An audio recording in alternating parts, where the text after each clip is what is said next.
அம்மா என்ன பண்ணுறீங்க? Cucumber juice. குக்கும்பர் ஜூஸ் நான் கேள்விப்பட்டதில்லை, எப்படி பண்ணுறீங்க? அது பண்ணலாம், ஈஸியாக பண்ணலாம். கேரளாவில் அது மெயினாக பண்ணுவாங்க. அப்படியா? ஸோ எனக்கு ஃபஸ்ட் டைம் பண்ணி கொடுக்குறீங்க. பால், ஐஸு, சுகர் எல்லாம் போட்டு அடிக்கிறது. ஐஸ் கட்டி பால். ஓகே, ஐஸு, பால், சுகர். நல்ல கட்டியான ஐஸ். பால் வந்து ஐஸாக இருக்கணும். சரி, இதோட பெனிஃபிட் என்ன? உடம்பு நல்ல ஹீட்டாக இருக்கும்போது இந்த சமயத்தில் குடித்தா நல்லா கூலிங்காக இருக்கும். பின்ன இது விலை கம்மி, குக்கும்பர் விலை கம்மி. மற்ற ஃப்ரூட்ஸ் எல்லாம் வாங்கும்போது விலை ஜாஸ்தி. உடம்புக்கும் நல்லது, விலையும் சீப்பு. நல்லா கூலிங்காக இருக்கும், குடிக்கிறதுக்கு ரொம்ப டேஸ்ட்டாக இருக்கும். இப்படி பண்ணி பாருங்கள்.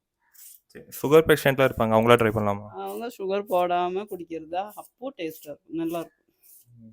ஸோ நேற்று பண்ணி கொடுத்தீங்க, சூப்பராக இருந்துச்சு. அதனால் இன்றைக்கி நான் பண்ணித்தர சொல்லியிருக்கேன். ஸோ அதனால் அவங்க பண்ணுறாங்க.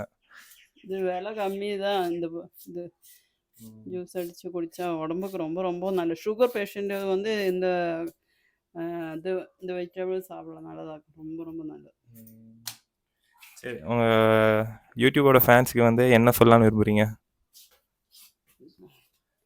அதெல்லாம் வெயிலில் ஜாஸ்தி போகாதீங்க, சேஃபாக வீட்டில் இருங்கோ. நிறைய தண்ணி குடிங்க, நிறைய ஜூஸு குடிங்க. வீட்டில் நல்ல வேலை பண்ணுங்க. ஏன் வீட்டிலலாம் நல்லா வேலை பண்ணுங்க சொல்கிறேன்? நீங்கள் பண்ணுறதே இல்லை, அதனால தான். சரி சரி, ஓகே ஓகே. அதனால அல்டிமேட்டாக இருக்குது. எல்லா அம்மாக்களும் இந்த வெயிலுக்கு அவங்கவுங்க பசங்களுக்கு கன்ஃபார்ம் இதை அடித்து கொடுங்க. ஸோ இந்த வெயிலுக்கு ஹீட் கம்மி பண்ணுறதுக்கு ரொம்ப யூஸ்ஃபுல்லாக இருக்கும். தென் நம்ம சேனல் உங்களுக்கு பிடிச்சிருந்துச்சுன்னா அப்படியே சப்ஸ்கிரைப் பண்ணிக்கோங்க. தேங்க்யூ ஃபார் வாட்சிங். பை.